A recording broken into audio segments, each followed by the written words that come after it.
Olá, o Lance Total está entrando em campo agora e você vai ver Ibson volta ao Flamengo fazendo juras de amor ao clube rubro-negro. Jadson pede desculpas a Leão por causa de Twitter com ofensas de torcedor.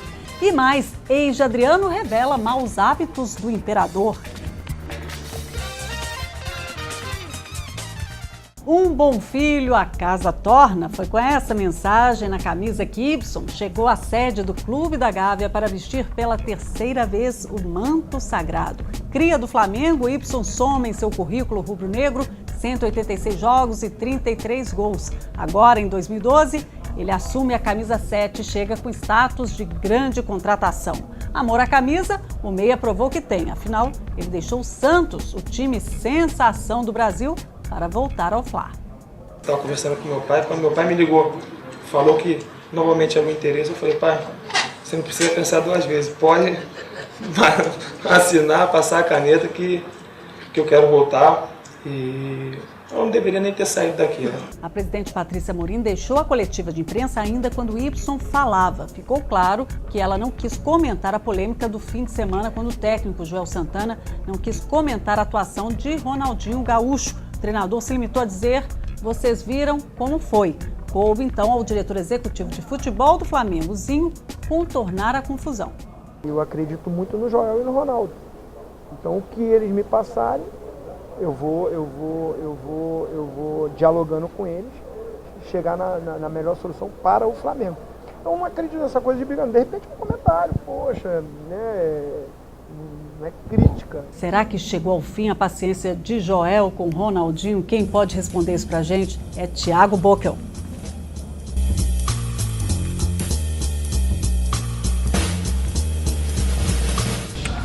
Thiago Bockel. Ô, Ticas, tudo bem? Tudo tranquilo? Como é que você tá? Tá com paciência? Porque parece que ninguém mais tem paciência com o Ronaldinho Gaúcho, né? Nem torcida, nem diretoria, nem Joel Santana e você. Nem nós, né?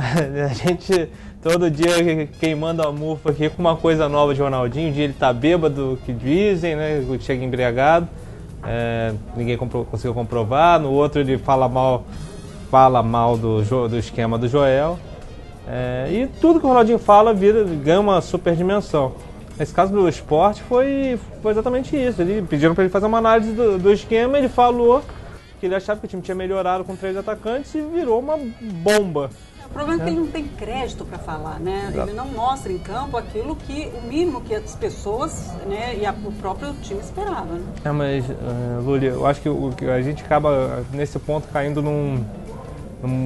numa coisa que acontece frequentemente hoje em dia no futebol. São os discursos prontos. Quando alguém tenta falar alguma coisa diferente, vira uma bomba. E para nós jornalistas, para os torcedores, para os leitores que querem ler, isso é um crime, sabe? Não é possível que o Ronaldinho seja crucificado nessa questão, porque ele falou que o time melhorou no segundo tempo. Sabe? As declarações são tão chatas e essa declaração não tem nada demais. Sabe, aí vira-se, o Joel vai e fala, não, de tática falo eu. Então virou o Deus Supremo, sabe? Então... esse não é o ponto, né? O desgaste é que acaba também gerando isso. O desgaste com o Ronaldinho é muito grande. Sim. Né? Então acaba que qualquer coisa que ele faça, que vá... Né, A cobrança dele dentro de campo, a atuação dele foi omissa. Acho que aí tem que cobrar, sabe? Mas, poxa... A gente trabalha com jornal, os leitores que gostam de ler jornal, quais são as passagens que eles gostam de ouvir? É um Louco Abreu, é um Fred, é um Wagner Love que provocam, sabe? Não é um jogador que fala sempre a mesma coisa, que está todo mundo acostumado, sabe? Então, isso é legal de ter no futebol, e o Ronaldinho é um personagem que não faz isso. Não, é muito raramente. Ele já não é de falar. E quando fala, ele não fala nada que seja útil. Então... Mas agora, depois disso, como é que fica? Algo vai mudar essa relação Ronaldinho, Gaúcho e clube rubro-negro, Flamengo? Essa relação parece cada vez mais desgastada. A gente nunca sabe até onde que essa corda vai esticar. Mas não vai esticar para o lado do Joel? Vai ser um segundo Luxemburgo? Pode ser que estique para o lado do Joel, mas eu acho que a diretoria está mais calejada com o que aconteceu do Luxemburgo. O Ronaldinho ganhou plenos poderes a partir da demissão do Luxemburgo, e a partir dali ele começou a não ter mais o mesmo afinco, ele começou a faltar mais treinos, ou melhor, não participar de treinos com o elenco, porque faltar, oficialmente ele nunca faltou. oficiosamente, ele nunca faltou, mas... Mas ele não, distanciou, né? Ele não distanciou, participa ele como não todos. tem mais rédeas. Né? A contratação do Zinho foi para isso, só que o Zinho parece que não está conseguindo colocar essas rédeas no Ronaldinho. O Joel já perdeu a paciência, porque, poxa, toda semana tem um problema. E um jogador que ganha muito e que não consegue render. Thiago, obrigado pela sua presença aqui no Lance Total. E a diretoria do Flamengo, já calejada, acompanha aí com muita cautela a recuperação do Imperador Adriano. Nesta segunda-feira, pouco mais de um mês após a cirurgia no tendão, o atacante trocou o gesso por uma bota ortopédica. Já podendo apoiar o pé esquerdo no chão, Adriano vai começar uma nova rotina de fisioterapia. Dependendo da evolução do Imperador, o Flamengo poderá assinar um acordo com o jogador baseado na produtividade dele em campo.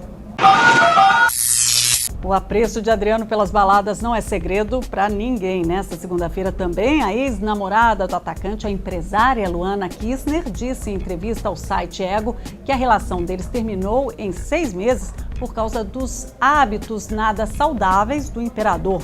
Enquanto ela gosta de correr, ir ao parque, ele prefere as festas e os churrascos com os amigos. A morena, que disse estar feliz solteira, revelou ainda que Adriano era muito ciumento, mas apesar de tudo, o Imperador, na opinião dela, é um gentleman. E após a derrota por 4-2 para o Botafogo, o São Paulo se reapresentou nesta segunda-feira cercado de polêmicas nos bastidores. Pela manhã, o meia Jadson retuitou um comentário de um torcedor na rede social sem perceber que, além dos elogios a ele, haviam xingamentos ao técnico Emerson Leão. Ao perceber a falha, o jogador apagou o post no Twitter e foi se explicar ao treinador. Eu e o Leão, a gente não tem nada, né, contra, ele sempre me ajudou. Desde quando eu cheguei aqui, sempre me orientando. Então, só foi um acidente que aconteceu e já está tudo resolvido. E a derrota na estreia no Brasileirão deixou a relação entre o técnico Leão e a diretoria do São Paulo ainda mais estremecida. Nesta segunda-feira, o treinador disse em uma entrevista a um programa de rádio que não se surpreenderá se for demitido após o jogo contra o Goiás nesta quarta pela Copa do Brasil. Bruno Quaresma, qual é a chance do Leão ser demitido?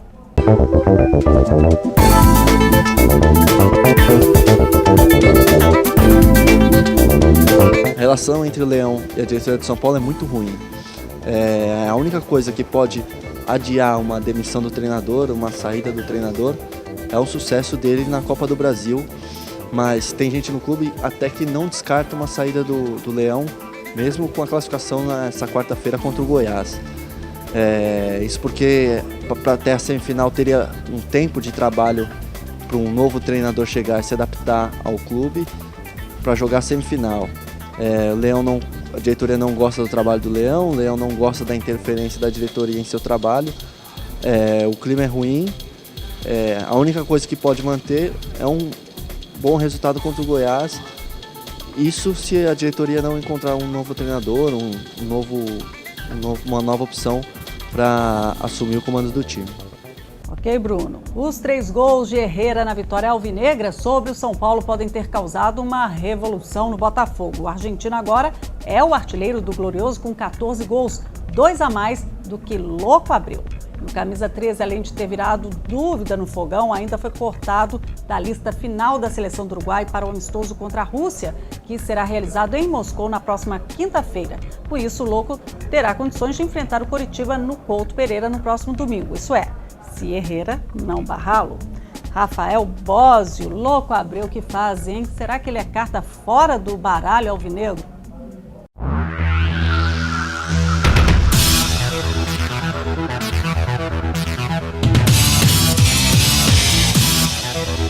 Não, Lúrio, o Louco Abreu não é carta fora do baralho no Botafogo. Ele não vem realmente, nos últimos 4 jogos, ele não vem fazendo boas atuações, mas a gente tem que lembrar que na final da Taça Rio e na semifinal ele fez 5 gols contra Bangu e Vasco em 2 jogos. É um jogador importante para o grupo, um jogador de grupo, que pode ser muito útil no Campeonato Brasileiro. Mas a gente tem que lembrar também que o Herrera vive uma fase melhor, tem dado muito mais movimentação para o Botafogo no ataque e ele pode ser titular. Mas dizer que o Louco Abreu é carta fora do baralho e pode não é mais útil para o Botafogo, isso a gente não pode dizer que é um grande centroavante e com certeza vai ajudar o Botafogo no Campeonato Brasileiro. Tá certo, Boss. E o atacante Herrera foi eleito pelos internautas do Lancinete o cara da primeira rodada do Brasileiro. E o Hermano venceu de maneira incontestável. Recebeu 763 votos, quase 51% do total, contra 196, pouco mais de 13% do goleiro santista Aranha, o segundo colocado. Em terceiro ficou outro arqueiro, Fábio, do Cruzeiro, com 116 votos, cerca de 7,7%. Uma estreia animadora no Brasileirão, com um mistão formado por jogadores da base de Xerém. O Flu derrotou o Corinthians fora de casa, mas a vitória por 1-0 não teve eco no clube. Em dia de portões fechados para a imprensa, todas as atenções estavam voltadas para a partida decisiva contra o Boca Juniors. Na expectativa de casa cheia, a torcida praticamente já esgotou os ingressos para o jogo no Engenhão. O meia Thiago Neves pediu paciência aos tricolores durante o duelo dessa quarta-feira. Condições de fazer o gol a gente tem, jogadores para isso a gente tem também, só que agora todo mundo vai ter que ter paciência, muita paciência. Eu repito, a torcida também tem que ter paciência, porque é um jogo complicado, com um time muito bom, com jogadores de alto nível, então vai ser um jogo assim, de muita pegada, mas também acho que vai decidir aí num detalhezinho. Mais um capítulo da novela entre Felipão e a diretoria alviverde. O técnico do Palmeiras afirmou na noite do último domingo que não ficaria no Palmeiras em 2013, ou seja, ele deixaria o comando da equipe após o término do Brasileirão. Ainda na conversa, Scolari também disse que já havia conversado com os diretores do clube sobre a sua saída no final do contrato. Na tarde dessa segunda, o vice-presidente de futebol, Roberto Friso, e o goleiro Bruno tentaram amenizar a declaração do treinador alviverde. Ele também sabe que os nossos mandatos, o meu e do Arnaldo, terminam em 31/12. Ele não pode responder pelo Palmeiras sobre a continuidade ou não desse contrato e dessa prestação de serviço e da posição de treinador do clube. Assim como nós também temos que ter muito cuidado, porque se vem outra gestão, essa outra gestão, como eu já disse, pode querer implantar isso de uma outra maneira. É normal falar, enquanto, acredito eu, ninguém, presidente, a diretoria não chegar com ele conversar sobre isso, sobre renovação, é natural que ele saia. Mas, como eu disse, eu acho que um título e boas campanhas esse ano pode mudar com certeza o pensamento dele. Um dos maiores ídolos da história do Chelsea e o nome da conquista da Liga dos Campeões no último sábado, o atacante Drogba confirmou que vai deixar o clube inglês. Em entrevista à revista France Football, o marfinense disse estar se preparando para dar um grande salto em sua carreira. Segundo a imprensa inglesa, o destino de Drogba deve ser o Shanghai Shenhua, da China. Fofão é o novo reforço da Unilever para a temporada de 2012 e 2013. Após contar com Fernanda Venturini, a equipe anunciou nesta segunda-feira a experiente levantadora de 42 anos para defender a equipe. A nova empreitada marca o reencontro de Fofão com o técnico Bernardinho. A última vez que os dois trabalharam juntos foi na seleção em 2000. O espanhol Rafael Nadal conquistou o hexacampeonato do Masters 1000 de Roma. Na final realizada nesta segunda-feira, o espanhol bateu o líder do ranking mundial, Novak Djokovic, por 2-0, levantando o terceiro troféu do ano. Com a conquista, Nadal reassume a segunda posição do ranking mundial, que estava em poder de Roger Federer desde a semana passada. O amor pela camisa não faz mais parte do mundo do futebol. O jogador de hoje é um homem de negócios, um profissional preocupado em apenas fechar contratos milionários, seja com que time for. Bom, a volta de Y ao clube da Gávea vai na contramão da história atual dos gramados. O meia trocou o badalado Santos pelo conturbado Flamengo, simplesmente para, segundo ele, voltar a jogar pelo time do coração. O Lance Total sai de campo com Y e seu amado manto sagrado. Que sejam felizes, né? A gente volta nessa terça, às 11 da noite. Vejo você.